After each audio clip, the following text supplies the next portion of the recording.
Joanna, hi, how are you, my dear? Good, love. How are you? I'm fantastic. I'm very happy to be on this call. Welcome, Desiree. Welcome, everybody. Joanna, you're far too humble. I'm going to lower my own hand here. Okay. You're really humble. All right, guys, everybody, if you're newer than me, just a quick thing. She did not pay me to say this, but I'm going to say it, okay? Joanna came in not that much earlier than I did. And this lady has been a North Star for me because if she could do it, I know that I could, right? And she's laying down all of the groundwork. And this call is amazing. What is this, like the fifth week of you doing this call? Yep, yep, Thank you so much for what you do for this community and you do for everybody. So I just want to say thank you, okay? All right. absolutely. Thank you. You bet, you bet. Okay, so I got a question for you. So as far as a GP goes, let's talk about what boots on the ground could potentially mean. I know there's like a domain and a range for that, right? It could mean several things. It could mean property management. It could be scouting. Could you talk to me like a novice? What could that mean? Just so that we could see how much value somebody is putting into a deal as far as boots on the ground goes. Can you talk about that a little? Absolutely. So I believe Teresa's got a few things she wanted to run over today that might answer some of that. But let me just say briefly that um, it is it is subject to the operator. So depending on how much they want to play with you and how much help they need, in other words, um, did you get to know them prior to? So let me give you that example of me and Priya, right? We had been playing prior to, right? So you and I are playing prior to any old deal. And if I go, oh my God, Lee, there's this deal, I need you to go walk it, and whatever it is. I know I'm going to call you because of our previous conversations. So if y'all aren't having conversations with everybody, you're missing out. Okay, let's just go there. Have as many conversations as you can with people because you don't know where you fit in. Hence why I tell my story so you can go, oh shit, okay, well, she was talking to somebody prior to the deal. She didn't know what she wanted to do. I don't know what I want to do. I don't know how to be compensated. Joanna, did you know how you were going to? I had no freaking idea how it's going to be compensated, right? I wanted my first deal. So, so then I figured out how it's going to be compensated and decided if I wanted to play or not, right? But that was not the first step. Um, so definitely get to know a ton of people as much as you can and speak to each potential operator, which could be anyone in this group, what you want, what they want, how they're underwriting the deal. And it's that whole relationship thing too. It's just because they're good people doesn't mean they're good business people. And just because they're good Mm. business people doesn't mean they're good people you want to hang out and be married to for the next 5, 7, 10 years. Okay. So there's lots to consider, lots to consider. And so I would never say I'm just, Mhm. I would just go with I am and how can I be of service, right? Because that's a Mhm. big deal. That's a big deal to be boots on the ground. That takes your time, Yeah. your patience, your understanding. Or do you guys coagulate on the same underwriting, right? Mhm. So, Clayton, I think you could speak to this, is we go over the same underwriting together and we don't move forward until we're all in agreement of the underwriting because each thing that you do in underwriting can be tweaked just a little bit. And every operator does it differently. Okay, well, I'm going to be more conservative in this area and less in that area. All right. The calculator is the calculator, some are more robust than others. And correct me if I'm wrong, Teresa, you have a calculator you want to go over today? Yeah, I can run through that. And yeah, it's the more detailed so that I get my information on my DSCR, I get my returns. We see, and you mentioned how do we get paid? Well, it also shows acquisition fee. I mean, things like that. So yes, And then kind of go over the difference between, maybe some folks haven't noticed the difference between asset manager and a property manager and the Right. different There's a roles big that they difference. take on. Yeah. So, So, and I know, where is Lori still here? There she is. I'm going to say it depends on the operator. She hates that word. I hate that word. And I sometimes I feel like a lawyer, an attorney, because I'm always saying depends. There's so many variables is why. There's so many variables. So I can only give you my experience. I can only give you what I've experienced or from others or done myself. Joanna and Teresa, just real quick, that's phenomenal. Thank you. So Yeah. just real quick, so what am I missing here? So there's like the property management, there's maybe scouting, there's walking properties. What are some other like bullet points that fall under the category of boots on the ground? So I think I've named three. Are there like another five or six? Yeah. So Clayton is boots on the ground. Would you want to share what you look for and look at? Sure. Yeah. Honestly, boots on the ground, I mean, it's simple. It means everything that you possibly need to be done at the property. If you can't do it remotely and you have to be there, that's the individual boots on the ground, right? You know, Or if everyone's in Texas and we've got a property in North Carolina, you got to have someone close, right? yeah. You know, someone's got to be there. Whatever that is what that person's got to do. It doesn't matter whether it falls in your realm or not, if it's something you're comfortable with or not. You know, you can't fly in every time you need to be there at the property, right? So it's really everything. So for my case, I'm based in North Carolina, so anything that's kind of circling, around North Carolina, within about 5 or 6 hours, I can get to for the most part. And then I'll just go, and if it's walking the property with the vendor, sorry, I'm trying to transition from my W-2 job. If it's walking the property with the brokers, whether it's walking it with the property manager or any of those, and we need to be there for that, we'll be there. We'll document things, take pictures of issues, um, everything really. Just someone to be there instead of everybody just being on a call and no one's actually there to do the work. Mhm, mhm. Right. So the other day I went. It was 3.5 hours to look at a property. I met with a broker. They met us there, him and another guy. We walked that property. We looked at everything. They surprised me with actually having four other properties that they wanted to show me around that area. They were all about a 15 mile radius from the one we looked at anyways. So I went to those. I was not expecting that. They didn't tell me that ahead of time. I went to those. I got to see those as well. And those are not even on the market yet. The broker hadn't even got the information on them yet to even do their writing, their BOV or BVO, sorry. No, BOV. I always get those mixed up. So I got to see those firsthand before anyone else did. So that was beneficial. But that's all because I was able to be there, right? And then, obviously you got the relations piece of it. We sat down, we ate at a barbecue joint. We talked about different things. So build that little relationship and everything. And then, if I need to go back to the property, we'll go back, and we'll make as many trips. Now that, like I said, that day it took me about 8 hours of driving, about 3 hours at the properties, and a day off from my W-2 job and $150 worth of diesel. But it's one of those things that's got to be there, right? Yeah. Got to do it. So really, boots on the ground is just any and everything for someone to be there in person and not over a Teams call or something. I love being a real human in need of human work that cannot be done remotely. That's lovely. And I'll just say this and end with this, Joanna. You were saying speak up and talk to as many people, get on calls. And I was saying yesterday, like opportunities, they just like pop up when you show up. And that is totally true, So like let people know where you're from. Like I'm in Tucson, Arizona. And so, people are wanting to talk to me about this area. So if you're in an area, don't think that you don't add value if you don't necessarily have that liquid cash right away.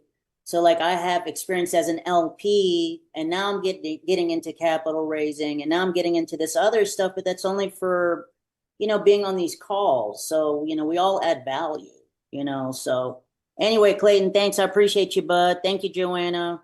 You bet. But Thank you. does anyone else have any questions? I'm gonna quickly hand it over to Teresa if Clayton, go ahead.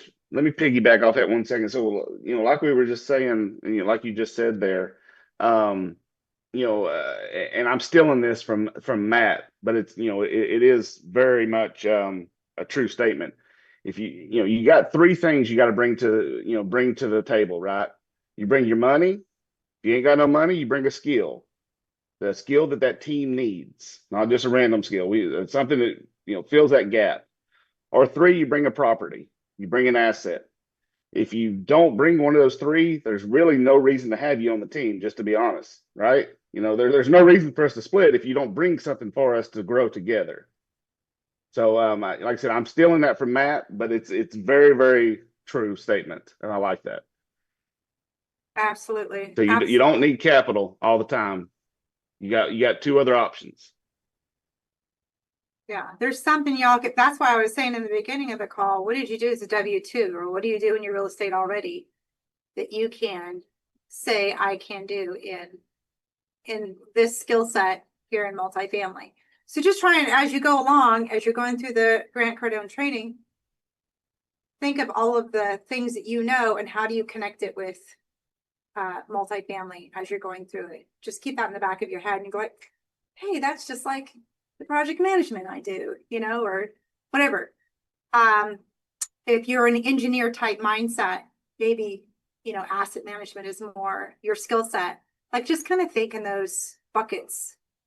Or if you love like running the deal or walking with the broker or calling brokers, like that's the acquisition side. Like pick a horse and ride it and master it. I'm not saying that you can't do all the things. I'm just saying it's easier to do one thing and go fast with it. And that's what I did. I dropped everything and I did one thing and I went fast with it. And I acquired 134 doors in 1 year. So it's just focus. Thank you, David. It's just focus, really. Anyone got anything else? Teresa has some underwriting she wants to go over. Are you ready to get a little freaky in the spreadsheets?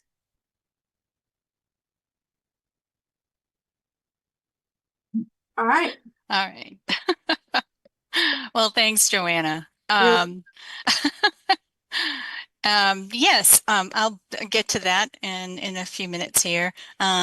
Just because you probably are your first real intro to me and who I am, and I come to you from I'm with another group that we do remote multifamily investing, and I do already have a 40 unit under my belt, but I also have smaller units and single family.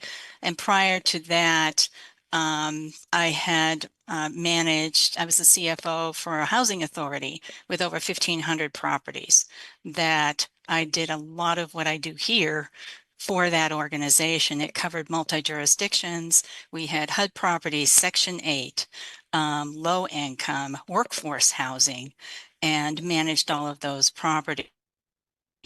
And so once you get into asset management, you look at what is it going to cost in order to maintain those properties, and protect your investors and add value to your investors.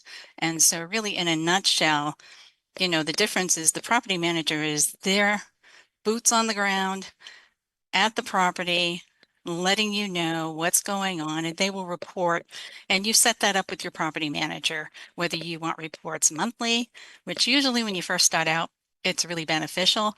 And they let you know what's happening at the property. You get the P&Ls, the income statements, and get all the information so that you then turn around and you let your investors know what is going on. And so that you know that you're protecting that asset. The oversight, once you acquire a property as the asset manager, you review the financials and the cash flow, compare actual to budget. Isn't anything that I haven't done. I not only have an MBA in accounting and finance, but I have been in finance for over 40 years. So Yeah, I finally decided to retire and do this. No. So jump on in. And also looking at budget creation, because you have to give budgets to your properties to know how much they can spend, what are their targets, and setting KPIs. Also, as you're going along annually, and even when you're trying to acquire a property, you're looking at the taxes, insurance, and things like that. If you do inherit properties that have Section 8, you're going to have audit requirements, just because it's federal. And they do require audited financials. So you have to kind of evaluate that as well on the more larger properties, because I had over 80 properties that had HUD and some form of financing. Also dealt with the LIHTC, or low income housing tax credit. So that was a 15-year commitment by investors in order to obtain the tax credit to build and maintain those properties. So a little bit about the different types of financing out there too that you may come across when you go to acquire properties. But I know that everybody gets excited on the underwriting, even though it's a small piece. The underwriting, when I'm looking at it, I get a hold of if I can, the T12. Otherwise, I've already in my market research have identified the average expenses for that particular area. And so that I can use that information if they don't provide me T12 and things like that. I just want to, I And want to interject on that real quick, yep, that a lot of people miss that part. So you guys are taking notes. That might be a note to take, because people go, well, what does the insurance cost? Well, what is the taxes? Well, what is the price for this or the price for that? That all comes down to knowing your market. So if you haven't yep, studied your market yet or picked your market, it's going to be tough to say because it's different across the nation. Okay, so as Teresa was saying, she knows the market. She's picked the approximate numbers that is normal in that area for insurance, taxes, and things. And then she uses that to plug in if she doesn't see it on the broker's deals. Sorry, I just want to make sure everyone no, knows. that's great. Thanks for clarifying. Because Mhm. sometimes I just get off here over here because you forget that not everybody speaks the same language. Yeah. So, feel free to say halt and explain that better. I'm more than happy to do that because I do get off on the other side of the accounting side. Yeah. Yeah, shall we say. So, but those are the different things. Also, collecting data. Once you are looking at those properties, you'll start looking, you'll be working with your property managers, but then also who are the vendors that they're using? And what is the cost on those vendors and types of vendors? And are they doing an adequate job? Or do you have to go out to bid? The other thing that I had one set of properties that actually had an HOA. And that's another issue that you have to deal with. Maintain that as well. So a lot of the properties that I've seen so far have not run into that yet. But there's always those kind of questions to ask. So yeah, utilities, that was another one, that knowing your utilities in that area. And then again, when you're looking at a property and even when you're doing the underwriting, you want to think about what is your group planning for that property? Is it a buy and hold? Is it an exit in 3 to 5 years? Do you have to do some form of rehab within the first few years? And those are things that you'll want to incorporate when I start doing my underwriting. I'm looking at that because I'm not going to offer a high price if I have to do rehab in order to even have some of these properties cash flow. I do look for cash flow with value add because I'm also getting that appreciation too. So that's something that I look for when I'm looking at properties. I also have drilled down into risk and compliance, regulatory and statutes. Are there certain things that And I know we looked at one property that does the approval by city council that the current owner had translate to the new owner? Or is it strictly for that current owner? You know, wanting to know what kind of agreements do you have if you have them with city ordinances and things like that. So there's those kind of things if you start running into anomalies for fair housing, your eviction laws, because sometimes that's in some of these places, if they have a high vacancy, why? And drilling down and finding out why. So those are kind of just minimizing risk, I guess, is probably, if you think about it, where we're going with that. So I guess what I want to do now, are there any questions? I know I kind of rattled off a whole bunch of stuff, but if not, I think I will go ahead and, One thing before you share that, this is like okay, the third step, right? It's not the first that she's going to show you. So don't think that you need to master this right out of the gate. right.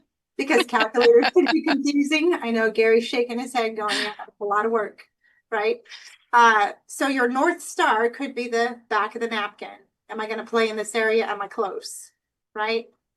And then you want to get more details and do a second run at it. Now that you know that you're going to put in an LOI, here's where the calculator comes in. So this is why I'm prefacing it, because it's very detailed oriented and it takes time. And here I'm saying this for my procrastinators who get stuck and use it as a reason to just underwrite for the next month. Okay, because you get lost in it for a long time. Okay, so action is what we're all about in this group, making sure that we're taking action and moving the boat forward. Take your North Star and then bring it down. If you make it to this point of underwriting, this is when you bring in the team to analyze it specifically to make sure it fits that deal. So with that, Teresa, go ahead and show them the calculator. All right. Let's go ahead and I'll share this particular property. At least I hope so.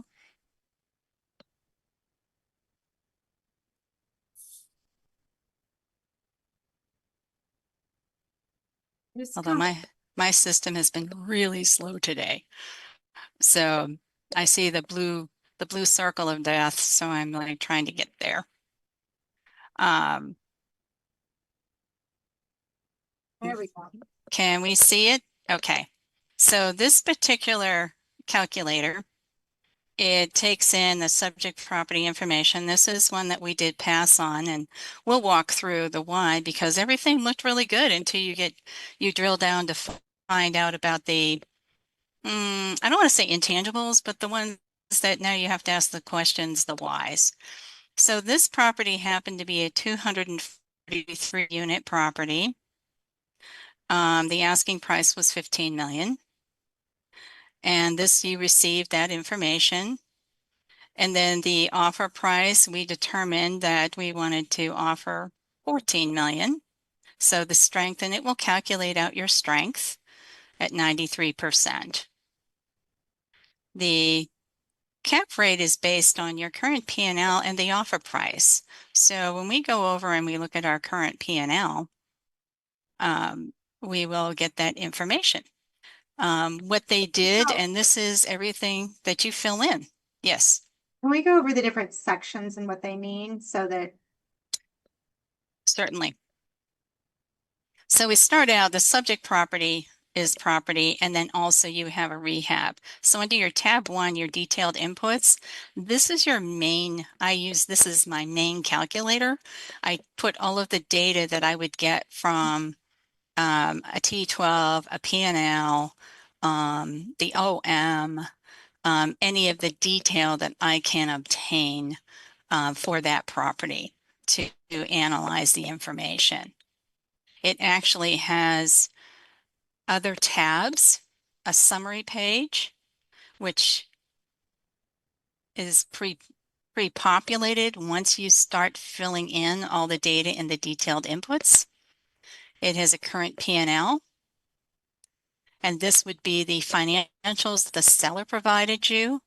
And if there are any adjustments, like for example, we found out insurance was higher than what they were showing on their P&L.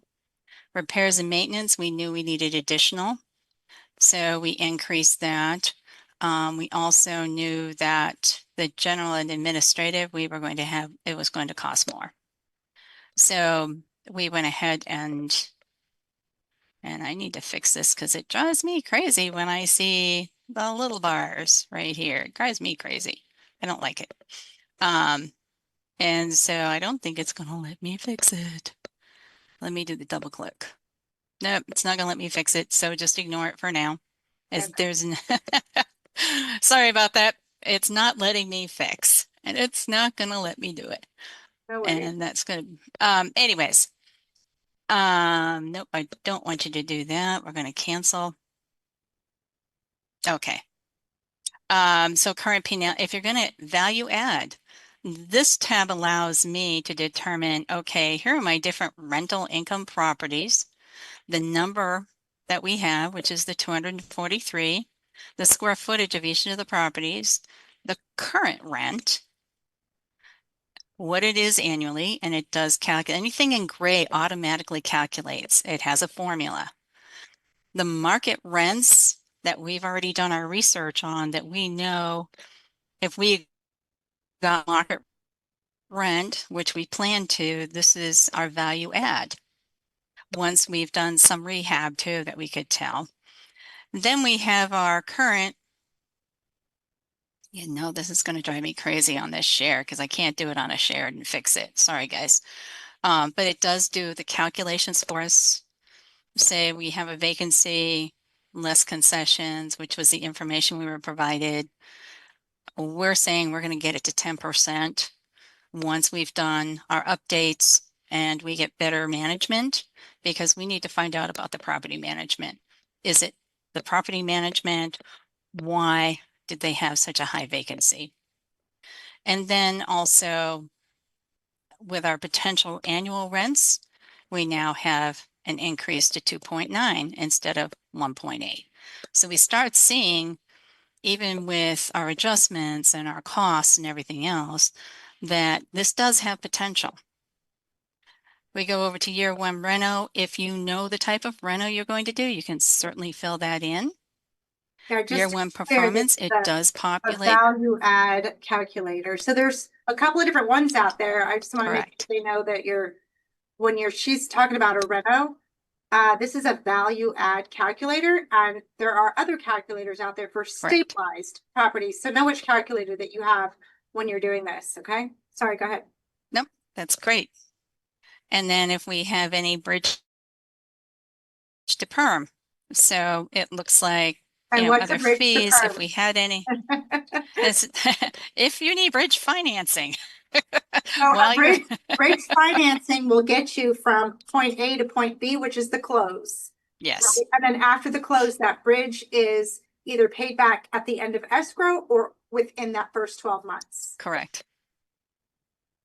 And so then also I have conventional financing. If you are looking at cash flow projections, it calculates this for you. So it does give you your cap rate. It gives you everything that you would need to know based on your capital requirements. And so you have the different tabs. So trying not to confuse too much here, we start with the detailed inputs. And the detailed inputs, we have the property. If there was a bridge to perm, and it would feed over from that tab. The permanent financing, we have here an 80%. Normally you see 70 or 75. This one happened to have an 80%. The amortized period of 25, an interest rate of 7.5, lender points. So this information is all populated in here and generally is consistent. And then we have closing costs, acquisition fee, and don't forget your acquisition fee, because guess what? That's where you get paid on once you close your acquisition fee. Yes. Then in the next So in the next column, this is your asking and offer and your strength of offer, so that you would know that you're at a 93%, but it really depends on what your competitors are putting in as well. Then you have your down payment. You're looking at 30% here. It calculates out your mortgage based on your offer price, etc. And interest rate here. So because it was identified that as scenario 2, your conventional financing. So going through here, it does bring in the information. And you would get all of this off of, you generally have your data, and I have over here, which you all can't see. I do have the base information for this particular property that the data was pulled from. Then you have your cash and equity distribution. So you have your asset management fee, cash flow, and then your cash flow equity to manager. This right now is to the partners at 100%. You generally will see that. Then also know that over here, property sale information, your performance, this is from your income statement. This mirrors what the seller provided you, which then this carries over into your current P&L, which is this information, and then you'll make the adjustments for anything that you have found and that you know based on that market and all the contacts that you've made, what you believe is going to be the true costs. So based on all of that, and we have a summary page, and the summary page, after you've put all the inputs in here on the detailed input, it will give you kind of a basis for determining your assumptions. So you have your capital contribution after the refi. Now you have your property value at sale. If you actually purchase it, 15 initial contribution, 15.7. So then your gain on sale, it does not look pretty until years 2 through 10. Your annual cash flow looks reasonable, but the available for distribution, you begin to start seeing a challenge. So you're looking at all of these things for your partners. This does not look good. Then you come down here and you're looking at your cash rate on the purchase. Okay. So then you come down to conventional financing. And if you do conventional financing, the biggest thing I tend to look for is my debt service. And I'm seeing 1.2, 1.8. So this is reasonable for debt service coverage because anything over a 1.25, it's solid. And then your cap rate on the purchase. But when I start seeing negatives, I start getting very nervous. But now you're seeing cash flow coming out. So therefore you're going to have you will have a distribution. So in all intents and purposes, this property could have been one that you could have looked at to determine, is it feasible? But what we later learned, and here I'll stop sharing on this one, later learned the reason the vacancy was so high is because several of the properties, quite a few, matter of fact, there had been a fire, and those were gutted properties.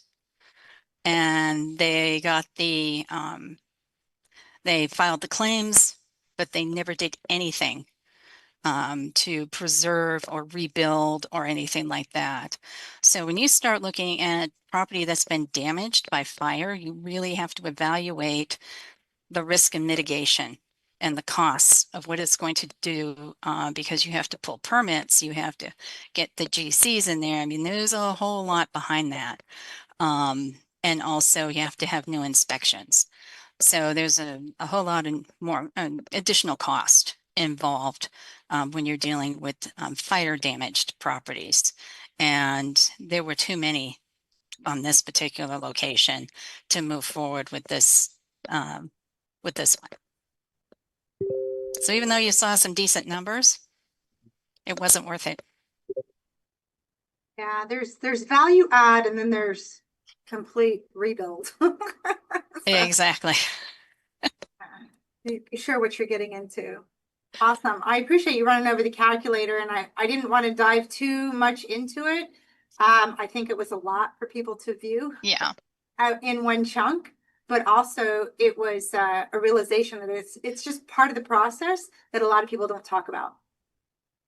So we talk about all the front end stuff because you guys are getting started, right? And of course, we need that front end stuff started, but then you don't even see this part of it yet, right? The major underwriting. You might get the initial underwriting, but not the major underwriting. So I thought it was important to share so you guys can see like a full picture. How did you guys like it? What's your feedback? I Well, mean, yeah. Teresa, wow.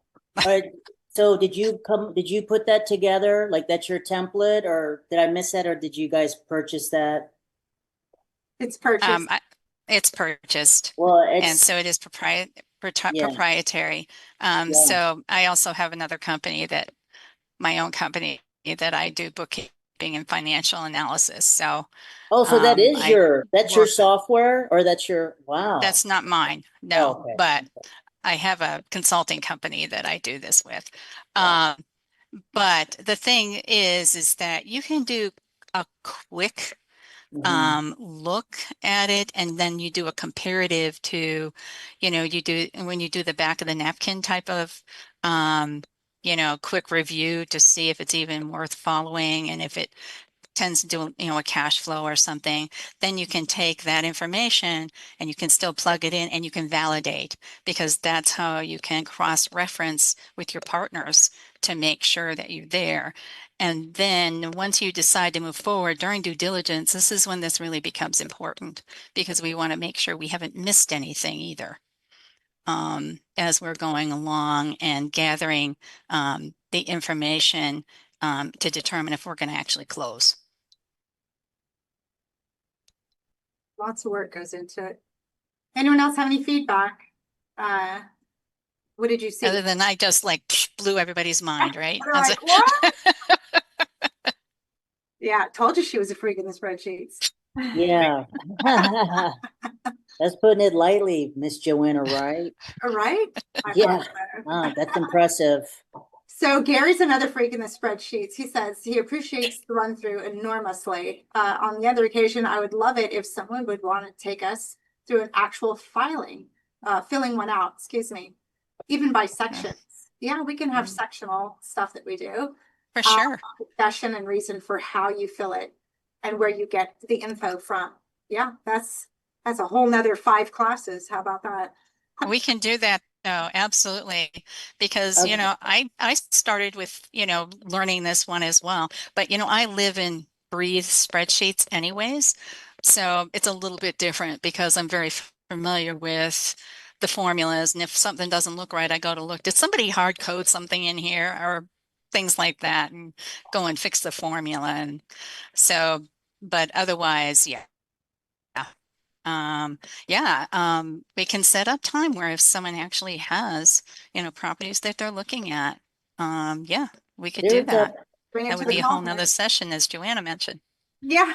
Yeah, there's a couple of people on this call. I'm not going to front them out, but there's a couple of folks on this call. They're currently looking at deals, and it'd be really fun if we could look at their numbers.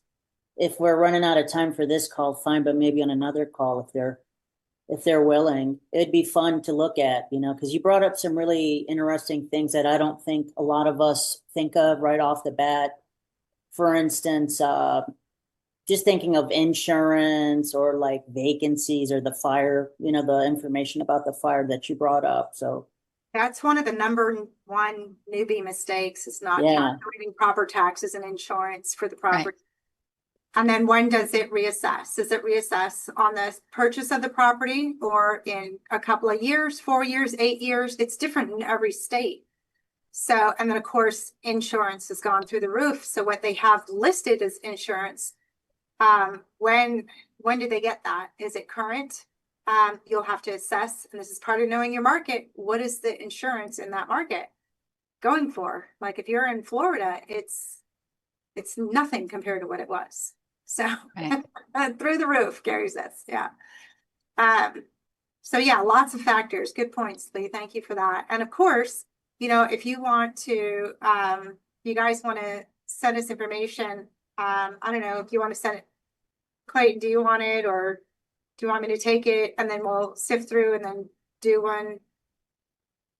Yeah, I've done some quick underwriting for a few people that has reached out, and I'm happy to get on a call, show you where I find the numbers, show you where I estimate some, where I do a comparison and everything. Um, I'm happy to do that. Just grab my contact information out of the chat here. I'll put it in again. Um, And let's not have 70 people running deals through him and then like that's all he does for a living. So let's be talking next time. So Right. Because we're always willing to help. yeah, willing to help. And then you can bring it to this call too. And you know, just let us know ahead of time and then we'll run it detailed through the call so everybody can learn. Is that cool? All right, good job. Good points. Lou. I appreciate it. Because it's one thing to connect individually, but nobody else learned from that, Exactly. right? So, any other feedback? Anna, I don't think we've met. Why don't you introduce yourself? Let us know what you're up to if you can speak. Hi there. Hey. I am new to this, so I am absorbing as much of it as I can. I haven't done any deals yet, but I'm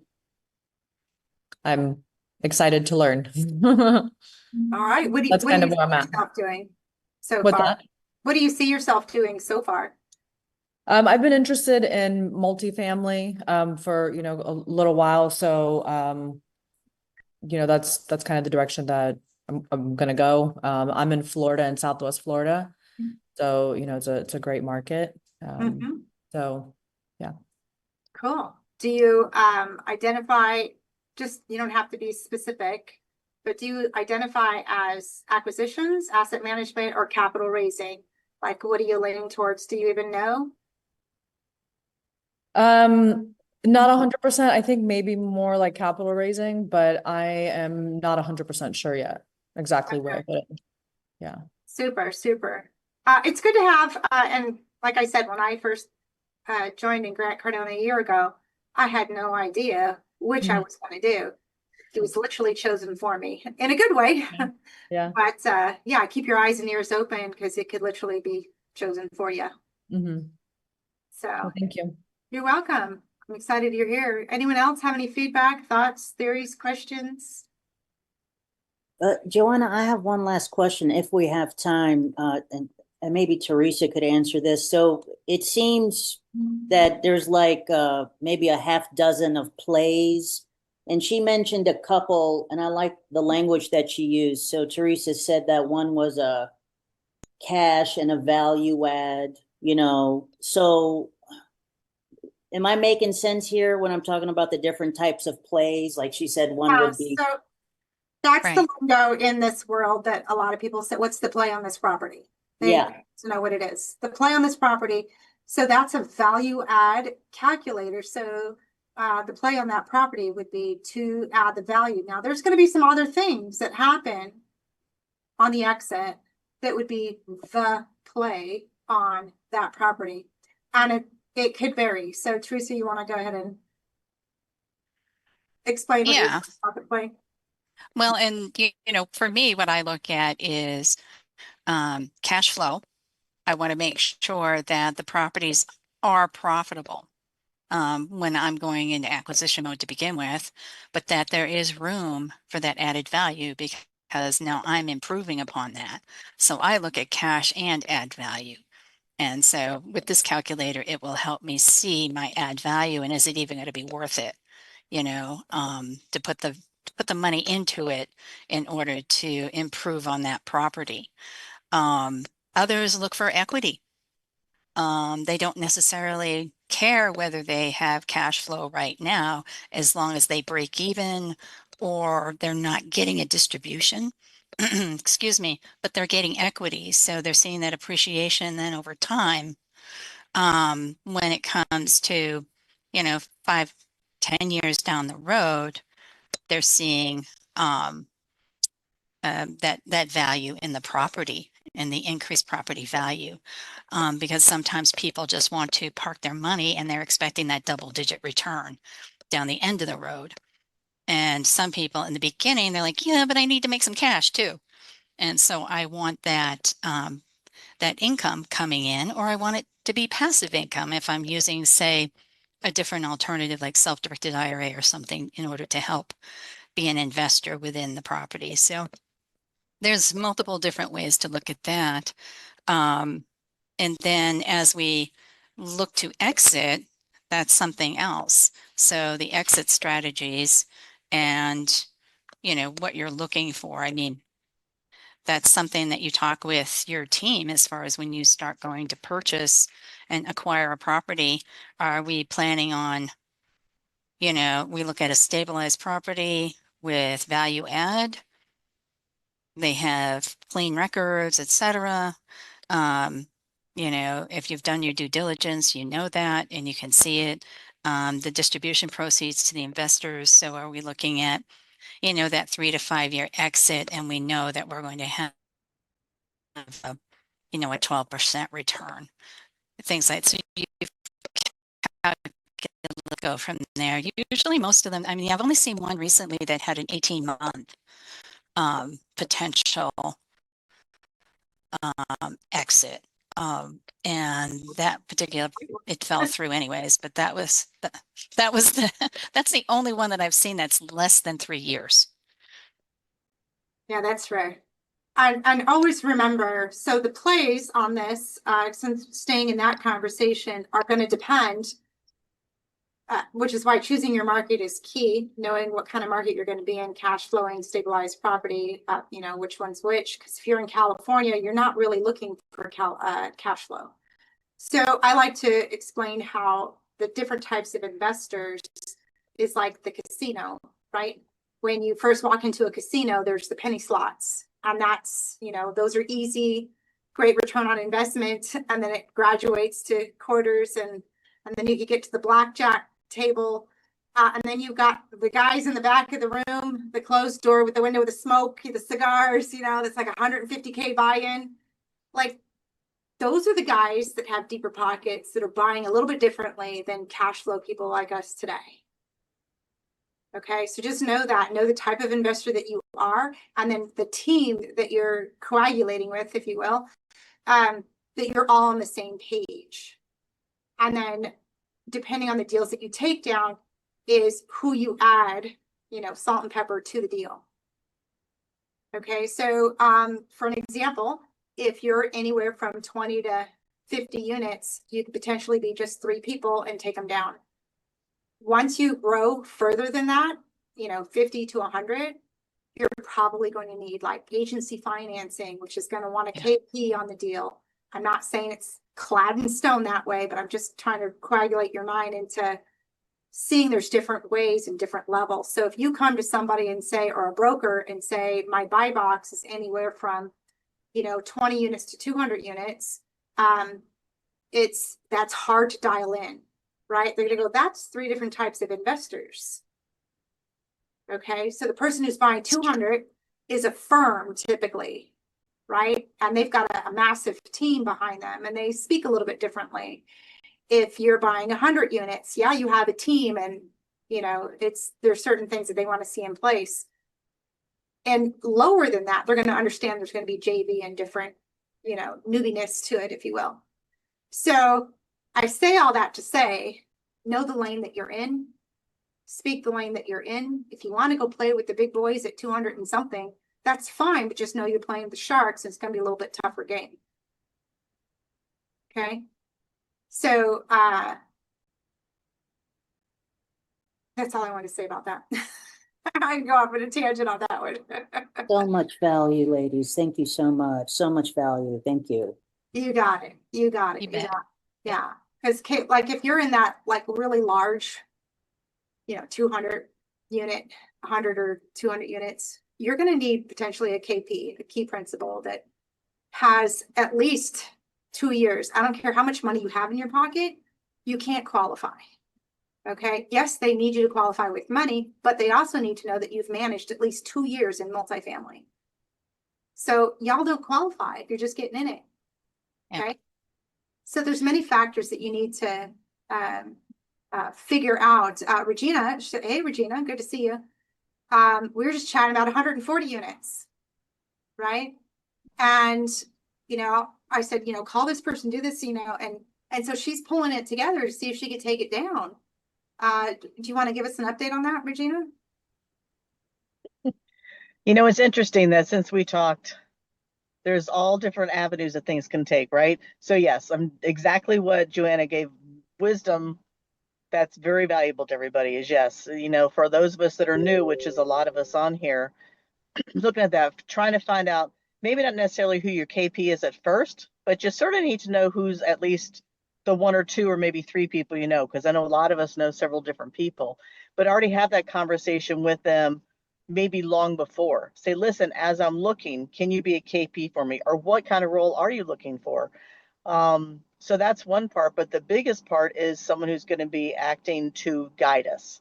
They don't necessarily want to be the GPs. I have mine and my partners that are GPs. But I need someone to say, here's steps 1 through 3. Accomplish these first, and then we'll give you the next 3. Something like that, break it down like that. Maybe each person on the team will have their own role. And that's what I find exciting because it's something that I don't know, but I'm looking forward to it. And a lot of us here, we have the drive to do it. We may not have the language and everything, but that's okay. That's okay. We're going to get it.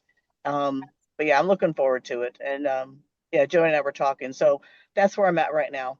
Good, love it, love it. And her first thought was, I hope you don't mind me sharing this. Her first thought was, it's too big, we can't take it down. And I'm like, what? Why? Huh? What? Let's dig into it. What do You you didn't say that, yeah.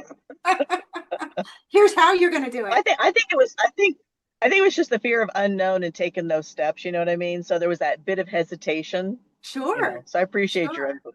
Yeah. Absolutely. And I'm here to, push y'all off the cliff and make you do it. But absolutely, because guess what? She learned something new by moving forward, even just a little bit more. Even if she doesn't take it down, she learned a little bit more and a little bit more. Each time she does something is a little bit more. And Right. and a KP, just so that we're all on the same page, key principle, can either participate or not. And they're going to have a percentage of it, and they have to have at least, was it 20 or 25%, Teresa?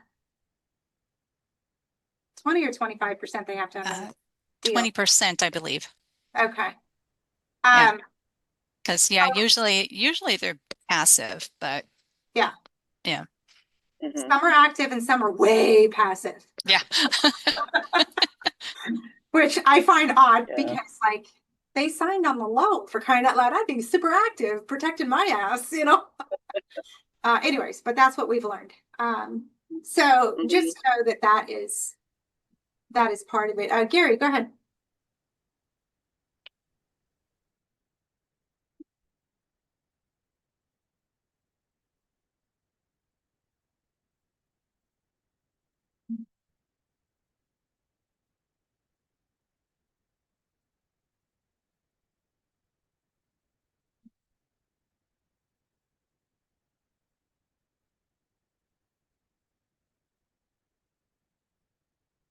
Mm.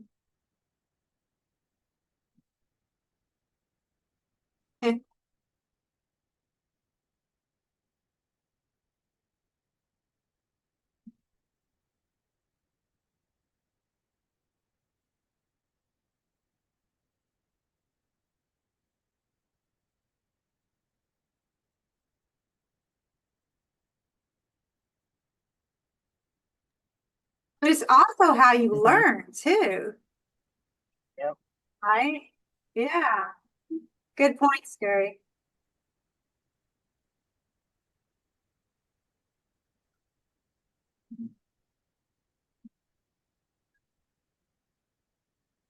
Mhm.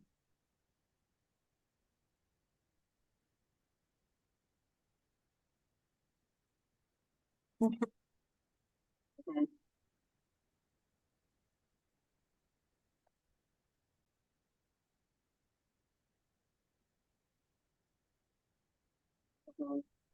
So good, Gary. So Joanne, good. if can I add to that a little bit too?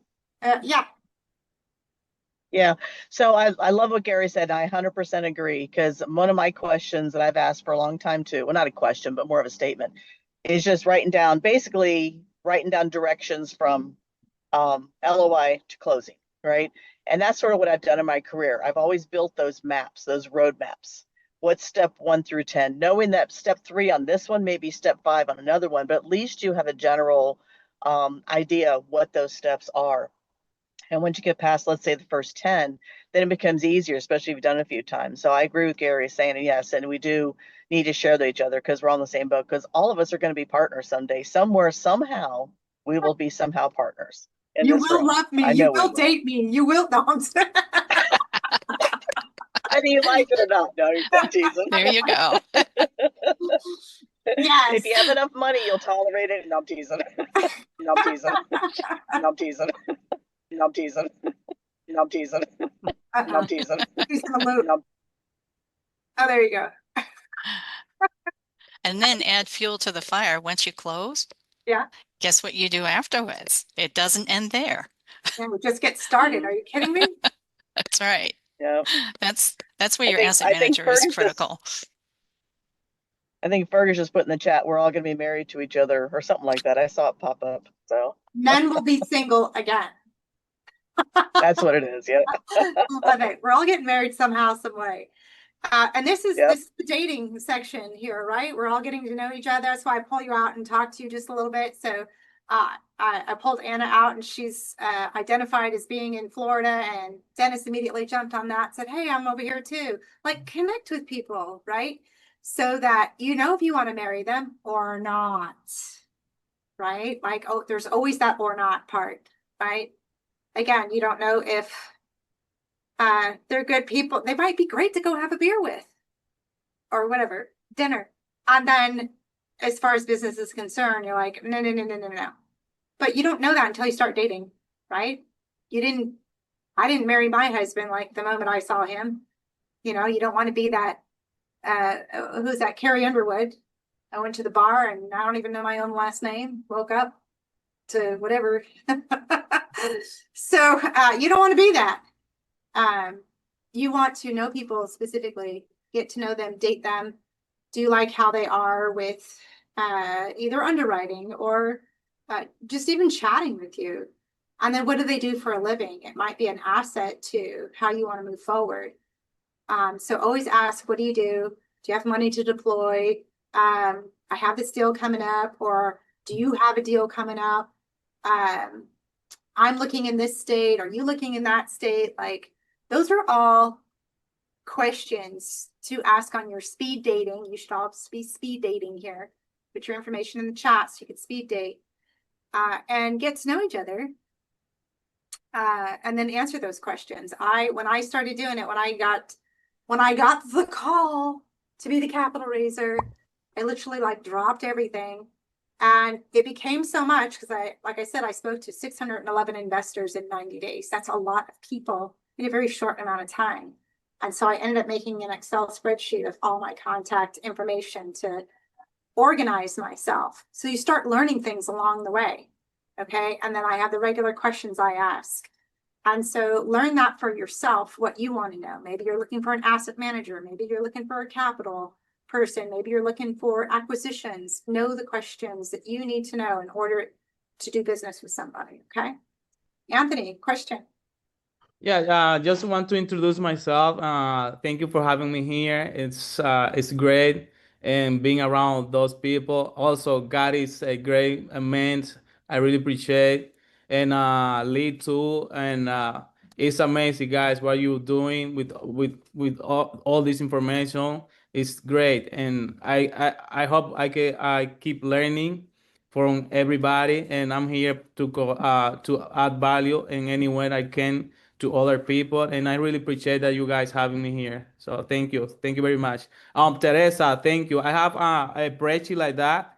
I don't know how to use it, but with those information that she was sharing, this is great. Thank you.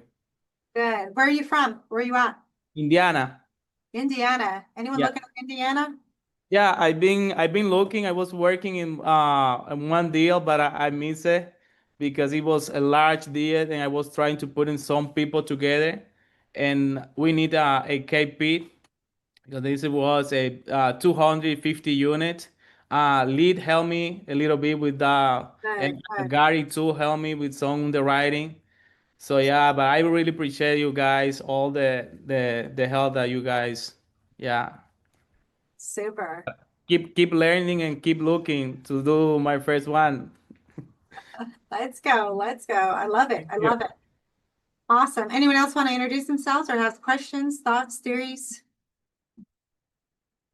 What do you want to know more of? I'd like to introduce myself. Hey there. That's all right. Hey, my name's Dustin Stotler. I'm Desiree's husband. Of course, we're in San Diego, California. I had to hop on a little bit late. I'm a building inspector for the city of Oceanside here, Okay. so I had to finish that up. But so we're just excited to be learning this stuff too and getting into this field, and just wanted to say hello. Hello, Dustin. Oh, I did want to know. Say that again. No, I was just gonna say I was picking on Desiree before you jumped in the call. So I did. I was curious how, other than I guess just networking and meeting people yourself, was there some sort of list, or how do you get 600 people's phone numbers to call? well, some were from this group and a majority. So I've been in real estate for 25 years. And so I did have, I want to, people say, well, you had an advantage. You've been in this for 25 years in the single family sector, right? But it's the same thing with anybody's industry. If you are building inspector, there's a ton of people in that industry. If you talk to them about, to living off of passive income and do they have a 401k and how would you like to get a better return on investment? Here's some of the things that I'm looking at. Let me know if you'll be interested, right? And so more and more people. So when I first started training on real estate, he was a mechanic and he started talking about all the things that he was learning, right? And it was like 6-7 months later, someone in the field came up to him and said, I need help on my real estate. I need you to help me on my real estate. He's like, what? I'm not anyone to help you. But he kept talking about all the real estate stuff he had learned, right? And then all of a sudden he was the go-to person in his little nook of mechanics that they turned to because they didn't know anybody else and they trusted him, they worked with him, and they knew him. So anyone who's in whatever field you're in, I would suggest talking the talk in your industry. So I also had a gal that she's like, oh, I can't do that. I work for Kaiser, right? We're not allowed to speak about anything else but work, right? And that's fine. If you're in an environment where you can't speak about anything else, you could say what you did, right? Like this weekend to your little clique of people by the water cooler. This weekend, we talked about multifamily. I learned this new thing. It's pretty awesome. And walk away. Yeah, great Right. advice. Yeah, excellent. Good. Yeah, and keep notes. People that ask questions, keep notes. That's the big one. So you know to follow up the day you have a deal, because in a 506B, you have to know them prior to the deal, Yeah, gotcha. prior to writing the contract. Okay. So, and of course, if you're in a 506C, then you can advertise the heck out of it to anyone. Doesn't matter because you're under compliance law. On the 506B, I hope I'm not taking over too much, but do I need to have them sign something that says they're a sophisticated investor before I would speak to them about any sort of specific deal? No, to speak to them, no. You could talk to them all you want. You can talk to them all you want. You just can't cold call them and say, I have a deal, come invest with me, right? That's a cold call. That's illegal to raise capital. If you know them prior to, hey, Bob, remember we were talking about blah, blah, blah, blah, blah. I got that deal now, right? And Okay. let me talk to you about it. And so how to prove if we need to do for 506 C and prove that they're accredited, it's a letter from their CPA. Okay. Okay. They don't need that letter if you're friends and family. Got it. Okay. And Excellent. then the laws just changed as well, that if you contribute 200,000 or more to a deal, they consider you sophisticated. Yeah. Okay, thank you. You're welcome. All right. If anyone makes it to the GC level before me and needs someone to fly their helicopter, I'm your guy. All right. Or you may prefer my wife. She flies better than me. I bet you she's attention to detail person is probably, yeah. Lee, being an LP is the best way to learn this stuff. Yeah. So Lee, I want to comment on that. Those of you that haven't invested in a deal yet, if you have funds to deploy and put on a deal, okay, there's several that go on in this group here, that you can then come to the broker call and say, hey, I'm part of 134 units. My team is looking to expand in this area. We need the T12 and the rent roll in this on this particular building. And the broker goes, oh, okay, team, and views you differently than, hey, my name is, and can I get information on this deal? And like, it's just a different conversation. And then it's, you know, you've gone wrong when they go, give me proof of funds, right? Because there's no reason for them to ask for proof of funds for you. They just do that to the newbies to hedge them off. So know that you've been categorized as a newbie. But when you come as an LP on something and have that a different posture, there's one thing Grant says he cannot teach you is posture, confidence. And you get that by being a part of a deal, being part of a team. Hey, my team has this, right? And then you can come to the table and the broker speaks to you in a whole different way. All right. Anyone else? I was just gonna say, I'm sorry, I can't be on right now. I'm in the middle of cooking, but I was gonna tell you, I was telling somebody yesterday, everything that we're saying, this requires some theater. We're not all gonna be like Mr. Or Uncle Grant Cardone. He can get on the phone with the broker and be like, listen, I got a 1031 burning a hole in my pocket. This is Grant. Call me back. Boom. Done. And guess what? The guy's going to call him back. The brokers do not want to hear 2 minutes. They're going to be crying if they hear 2 minutes, right? So with that being said, if anybody wants to like jump on a call, I would be happy to jump on any call with anybody to talk to any broker.